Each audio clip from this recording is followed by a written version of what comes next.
इस लेक्चर में chapter 8 chemical kinetics से रिलेटेड पास पेपर के मल्टीपल चॉइस क्वेश्चंस को डिस्कस करा जाएगा। मल्टीपल चॉइस क्वेश्चंस को डिस्कस करने से पहले हम ये टॉपिक समझ लेते हैं, factors affecting on rate of chemical reaction. सबसे पहले जो फैक्टर हम डिस्कस कर रहे हैं, कंसंट्रेशन ऑफ रिएक्टेंट्स। रिएक्टेंट्स की जितनी ज्यादा कंसंट्रेशन होगी तो रेट ऑफ रिएक्शन भी उतना फास्ट होगा। अगला जो फैक्टर है, nature of reactant. Reactive substances have greater rate of reaction than stable substances in similar conditions of reactions. तो इसकी हम एग्जांपल देख लेते हैं।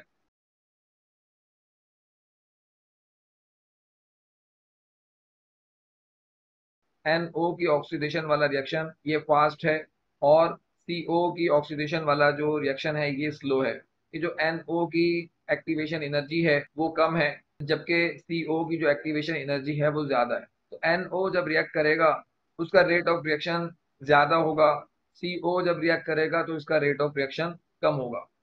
इस तरह से अभी हमने सीखा है, जितनी एक्टिवेशन एनर्जी कम होगी रेट ऑफ रिएक्शन उतना ज्यादा होगा।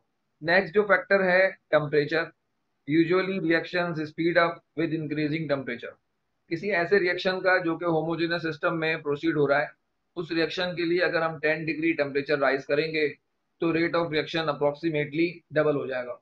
नेक्स्ट जो फैक्टर है, surface area of reactants. Heterogeneous reactions के लिए जितना सरफेस एरिया ज्यादा होगा उतना ही रेट ऑफ रिएक्शन भी ज्यादा होगा। हेट्रोजीनियस रिएक्शंस का मतलब है मोर देन वन फेज, यानी कि कोई रिएक्टिंग स्पीशी लिक्विड स्टेट में है और कोई रिएक्टिंग स्पीशी सॉलिड स्टेट में है। जिस तरह के यहाँ पे हमें नजर आ रहा है, powders react faster than chunks. कोई पाउडर मटेरियल है उसका रिएक्शन स्पीड से होगा, जल्दी होगा, उसका रेट ऑफ रिएक्शन ज्यादा होगा एज कंपेयर टू कोई सॉलिड सब्सटेंस है उसका रिएक्शन हमारा स्लो होगा, रेट ऑफ रिएक्शन कम होगा। नेक्स्ट जो हमारे पास है, प्रेजेंस ऑफ कैटलिस्ट और इनहिबिटर। इनहिबिटर को हम नेगेटिव कैटलिस्ट बोलते हैं, जो कि रेट ऑफ रिएक्शन को कम करने में, स्लो करने में यूज होता है। जबकि पॉजिटिव कैटलिस्ट या सिंपल कैटलिस्ट जो है वो रिएक्शन का रेट इंक्रीज कर देता है या वेलोसिटी इंक्रीज कर देता है। और जितने भी कैटलिस्ट होते हैं ये रेट ऑफ रिएक्शन किस तरह से इंक्रीज करते हैं, bye lowering it's activation energy. Next जो फैक्टर है, लाइट या फिर रेडिएशन। कुछ रिएक्शंस ऐसे होते हैं जो कि लाइट पे या पार्टिकुलर वेवलेंथ पे डिपेंड करता है। तो फोटोकेमिकल रिएक्शंस जितने भी हैं वो कंसंट्रेशन ऑफ रिएक्टेंट पे डिपेंड नहीं करते। फैक्टर अफेक्टिंग से related questions. Question number 10, a catalyst is a substance which increase the rate of reaction because. ये चार ऑप्शंस गिवन हैं। जैसा कि अभी हमने सीखा है कि जो कैटलिस्ट होता है वो रेट ऑफ रिएक्शन को इंक्रीज करता है, जबकि एक्टिवेशन एनर्जी को डिक्रीज कर देता है। तो इस सवाल का जो करेक्ट ऑप्शन होगा, नेक्स्ट क्वेश्चन है question number 11, a powdered solid is more reactive than its chunks due to its what. पहला ऑप्शन है हायर टेम्परेचर, दूसरा ऑप्शन है ग्रेटर वॉल्यूम, थर्ड ऑप्शन है हायर प्रेशर, लास्ट ऑप्शन है greater surface area. तो ये concept भी अभी हमने सीखा है कि पाउडर सॉलिड्स जो हैं वो रैपिडली रिएक्ट करते हैं क्योंकि उनका सरफेस एरिया ज्यादा होता है। तो इस सवाल का जो करेक्ट ऑप्शन है greater surface area. Question number 12, in the given reaction if concentration of NO2 is double the rate of reaction will become what. 2 times, 3 times, 4 times, 6 times. सबसे पहले हम इस रिएक्शन के लिए रेट इक्वेशन बना लेते हैं। इस रेट इक्वेशन से हमें रेट ऑफ रिएक्शन और कंसंट्रेशन का जो रिलेशन नजर आ रहा है वो स्क्वायर टाइम डायरेक्टली रिलेटेड है। मतलब ये है कि कंसंट्रेशन ऑफ NO2 को अगर हमने डबल किया तो रेट ऑफ रिएक्शन वो स्क्वायर टाइम इंक्रीज होगा। तो डबल का स्क्वायर जो है वो 4, यहाँ पे rate of reaction 4 time increase होगा। अगर कंसंट्रेशन ऑफ NO2 को डबल किया जाए तो रेट ऑफ रिएक्शन की जो भी वैल्यू है उसको हमें 4 से मल्टीप्लाई करना पड़ेगा। Question number 13, rate equation given है और ये सवाल हमसे कह रहा है कि if the concentration of NH3 is increase by 4 times then the initial rate of reaction X will be what. यहाँ पे ये चार ऑप्शन गिवन है। कंसंट्रेशन ऑफ NH3 को 4 टाइम इंक्रीज करेंगे तो रेट ऑफ रिएक्शन वो 4 का स्क्वायर टाइम इंक्रीज होगा। ये रिलेशन से हमें मालूम चल रहा है। तो रेट की जो भी वैल्यू होगी वो 16 टाइम्स इंक्रीज हो जाएगी। तो इस सवाल का जो करेक्ट ऑप्शन है 16। Question number 14, a heterogeneous system consist of only one phase, two phases, three phases, more than one phase. तो इस सवाल का जो करेक्ट ऑप्शन है मोर देन वन फेज। इस सवाल में कह रहा है कि the addition of a catalyst to a reaction change its what. ये बात हम जानते हैं, कैटलिस्ट अगर किसी रिएक्शन में हम ऐड करते हैं तो उस रिएक्शन की एक्टिवेशन एनर्जी चेंज हो जाती है। नेक्स्ट जो क्वेश्चंस हैं उनको डिस्कस करने से पहले एक्टिवेशन एनर्जी और थ्रेशोल्ड एनर्जी को डिस्कस करते हैं। तो थ्रेशोल्ड एनर्जी क्या होती है?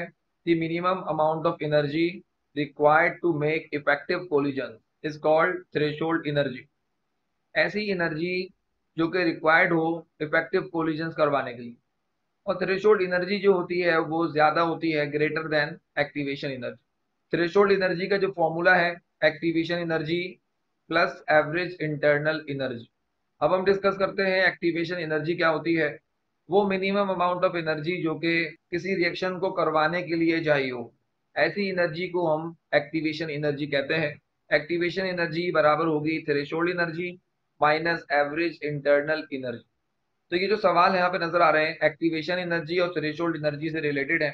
क्वेश्चन नंबर 15 में ये हमसे बोल रहा है कि the threshold energy of a chemical reaction is given 31 kilo joules per mole and the internal energy of the reactant is 12 kilo joules per mole. तो सवाल हमसे क्या कह रहा है कि द एक्टिवेशन एनर्जी क्या होगी।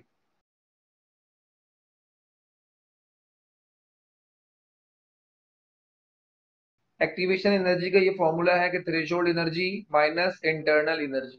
यहाँ पे थ्रेशोल्ड एनर्जी की जो वैल्यू गिवन है 31 और इंटरनल एनर्जी की वैल्यू गिवन है 12। तो 31 माइनस 12 हम करेंगे तो इसका जवाब आएगा 19। तो इस सवाल का जो करेक्ट ऑप्शन है 19 किलो जूल पर मोल। ये एक और सवाल यहाँ पे गिवन है जिसमें हमें एनर्जी प्रोफाइल डायग्राम हमें दे रहा है फॉर एक्सोथर्मिक रिएक्शन। तो इस डायग्राम में हमें मेंशन नहीं किया गया कि थ्रेशोल्ड एनर्जी कौन सी है और इंटरनल एनर्जी कौन सी है। तो अभी हमने जो डेफिनेशन सीखी है उस डेफिनेशन को देखते हुए हमें ये बात मालूम है कि थ्रेशोल्ड एनर्जी जो है वो मैक्सिमम होती है। तो इस एनर्जी प्रोफाइल डायग्राम में हमें नजर आ रहा है कि ये 40 जो एनर्जी है ये होगी थ्रेशोल्ड एनर्जी के लिए, और ये जो 15 है ये होगी इंटरनल एनर्जी के लिए। तो इन दोनों का हम डिफरेंस ले लें तो हमारे पास आ जाएगी एक्टिवेशन एनर्जी। 40 - 15 अगर हम करेंगे तो इसका जवाब आएगा 25 joules. Types of reactions based on activation energy. सबसे पहले जो कैटेगरी है स्लो रिएक्शन। तो ये ऐसे रिएक्शंस होंगे जो कि एक्सट्रीमली स्लो स्पीड से प्रोसीड करते हैं, बहुत ज़्यादा टाइम लेते हैं। इन रिएक्शंस की बहुत ज़्यादा हाई एक्टिवेशन एनर्जी होती है जिसकी वजह से ऐसे रिएक्शंस के लिए रेट ऑफ रिएक्शन मालूम करना पॉसिबल नहीं होता है। मिसाल के तौर पे रस्टिंग ऑफ आयरन का प्रोसेस है। नेक्स्ट है फास्ट रिएक्शंस। तो ये ऐसे रिएक्शंस हैं जो कि बहुत ज़्यादा स्पीड से प्रोसीड होते हैं, इंस्टेंटेनियस होते हैं, माइक्रो सेकेंड्स में ये रिएक्शंस प्रोसीड हो जाते हैं। और इन रिएक्शंस की जो एक्टिवेशन एनर्जी है वो बहुत ज़्यादा लो होती है। और ऐसे रिएक्शंस के लिए भी रेट ऑफ रिएक्शन कैलकुलेट करना पॉसिबल नहीं है। ऐसे रिएक्शंस की जो एग्जांपल है आयनिक रिएक्शंस, मिसाल के तौर पे एसिड बेस न्यूट्रलाइजेशन हो रही है। नेक्स्ट जो रिएक्शंस हैं मॉडरेट रिएक्शंस, ये मॉडरेट स्पीड से प्रोसीड करते हैं और कुछ घंटों में मुकम्मल हो जाते हैं। इनकी एक्टिवेशन एनर्जी भी मॉडरेट होती है। और ऐसे रिएक्शंस के लिए रेट ऑफ रिएक्शन कैलकुलेट करना एक्सपेरिमेंटली पॉसिबल है।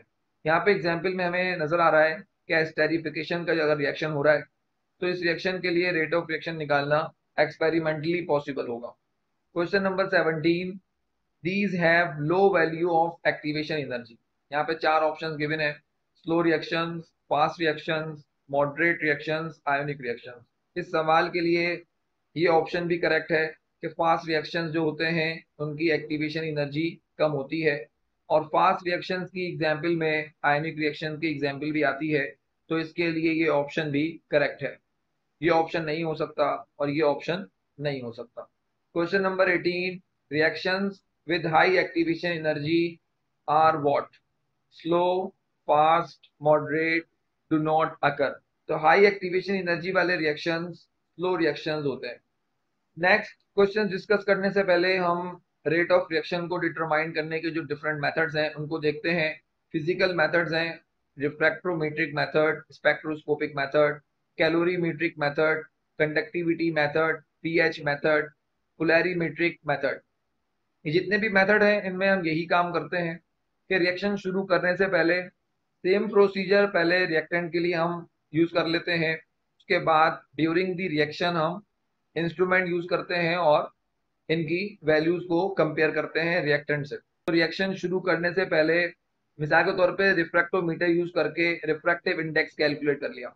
रिफ्रैक्टिव इंडेक्स रिएक्टेंट का हमारे पास आ गया। जब हम रिएक्शन प्रोसीड करेंगे तो टाइम टू टाइम हम रिफ्रैक्टोमीटर यूज करके रिफ्रैक्टिव इंडेक्स कैलकुलेट करते जाएंगे और जो वैल्यू में डिफरेंस ऑब्जर्व होगा उस डिफरेंस की वजह से हमें मालूम चलेगा कि रिएक्शन प्रोसीड कर रहा है, रिएक्टेंट प्रोडक्ट की फॉर्मेशन कर रहा है, और इस तरह से हम रेट ऑफ रिएक्शन कैलकुलेट कर ले। मिसाल के तौर पे रिएक्टेंट की स्पेक्ट्रोस्कोपी हमने कर ली, उसका यूवी स्पेक्ट्रम हमने नोट कर लिया या इंफ्रारेड स्पेक्ट्रम हमने नोट कर लिया, और रिएक्शन जब प्रोसीड करवा रहे हैं तो टाइम टू टाइम सैंपल निकाल के चेंजेस ऑब्जर्व करते हैं कि इतने टाइम के बाद रिएक्टेंट से और जो हमारी प्रोडक्ट बन रही है इसमें क्या डिफरेंस आ। तो जितने भी मेथड हैं ये इस तरह से हमें रेट ऑफ रिएक्शन मालूम करने में हेल्पफुल हो सकते हैं। नेक्स्ट जो है केमिकल मेथड। अगर फिजिकल मेथड हम यूज ना कर पाए तो हम केमिकल मेथड यूज करते हैं। और केमिकल मेथड में हम क्या काम करते हैं, जो भी रिएक्शन प्रोसीड हो रहा है उस रिएक्शन में बनने वाले सब्सटेंसेस की कंसंट्रेशन मालूम करते हैं बाय यूजिंग टाइट्रेशन, और उस कंसंट्रेशन को हम एक ग्राफ की शक्ल में प्लॉट कर देते हैं और उस ग्राफ की मदद से हम लोग रेट ऑफ रिएक्शन मालूम कर लेते हैं। तो ये जो सवाल है question number 19, this chemical method is used for determining the rate of reaction. यहाँ पे चार ऑप्शंस गिवन है, calorimetric method, titration, physical method, polarimetric method. तो अभी हमने सीखा था पोलैरिमेट्रिक मेथड और कैलोरीमेट्रिक मेथड जो है ये फिजिकल मेथड्स हैं, जबकि टाइट्रेशन जो है ये केमिकल मेथड होता है किसी भी रिएक्शन की कंसंट्रेशन मालूम करने की। तो इस सवाल का जो करेक्ट ऑप्शन होगा टाइट्रेशन।